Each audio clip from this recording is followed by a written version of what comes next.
আলোচনা প্রসঙ্গে একবার একজন শ্রী ঠাকুরকে প্রশ্ন করলেন, প্রার্থনার মধ্য দিয়ে মানুষ শক্তি লাভ করে, তা কি সত্য? শ্রী ঠাকুর বললেন, প্রার্থনা মানেই হলো প্রকৃষ্ট রূপে গমন করা। গমনটা যতই প্রকৃষ্ট হয় ততই চলার তুক জানা যায়, শক্তিও মানুষ লাভ করে, অনেক অসুখ বিসুখও ভালো হয়ে যায়। ইংরেজিতে আছে নোবেল বিজয়ী ডক্টর অ্যালেক্সিস ক্যারেলের কথা। হাউজারমান্দা তখন তার লেখাটি পড়লেন। পাঠকের সুবিধার্থে সেই কথাগুলোর বাংলা অনুবাদ দেওয়া হলো। প্রার্থনা সর্বোত্তম শক্তির এক রূপ। এটা যেমন শক্তি তেমনি একটি জাগতিক আকর্ষণ। একজন চিকিৎসক হিসেবে আমি দেখেছি যে যখন আরোগ্যের জন্য সব চেষ্টা বিফল হয়ে যায় তখন মানুষ শুধু প্রার্থনার শক্তিতেই ব্যাধি ও বিষাদের হাত থেকে মুক্তি পেয়েছে।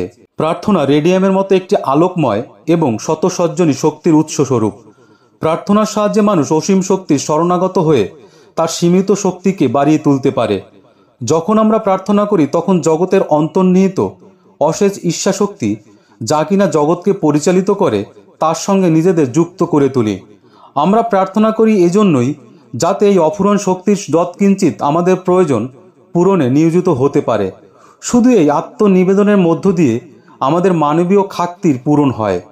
আমরা শক্তি সমন্বিত এবং সুস্থ হয়ে উঠি। যখনই আমরা আন্তরিকভাবে ঈশ্বরের নিকট প্রার্থনা করি তখনই আমাদের শরীর এবং আত্মার এক উন্নততর পরিবর্তন সংগঠিত হয়। পুরুষ হোক আর নারীই হোক, কখনো কারো ক্ষেত্রে এমন কিছু ঘটেনি যে প্রার্থনার ভিতর দিয়ে সে কিছু সুফল লাভ করেনি। ডিপিআই সাহেব খুব খুশি হয়ে বিদায় নিলেন। ক্যারলের কথাগুলোর মূল উপজীব্যই যেন পরম শক্তির সাথে মানুষের একান্ত হওয়ার অভিলাষ চিরন্তন। এ যেন আত্মার সাথে পরমাত্মার মিলন। ইষ্টভীতির শত অনুজ্ঞার মধ্য দিয়ে সহজিয়া ঠাকুর আমাদের তোমারই সন্তান বলে ভাবতে শেখালেন। আমি সেই পরমপিতার অংশ, এটা ভাবলেই যেন শক্তি পাই। বন্দে পুরুষোত্তম। চ্যানেলে যারা নতুন এসেছেন চ্যানেলটি সাবস্ক্রাইব করে আমাদের সঙ্গে থাকবেন। আমাদের নতুন ভিডিও সর্বপ্রথম পেতে পাশে থাকা বেল আইকনটি অ্যাক্টিভ করতে ভুলবেন না।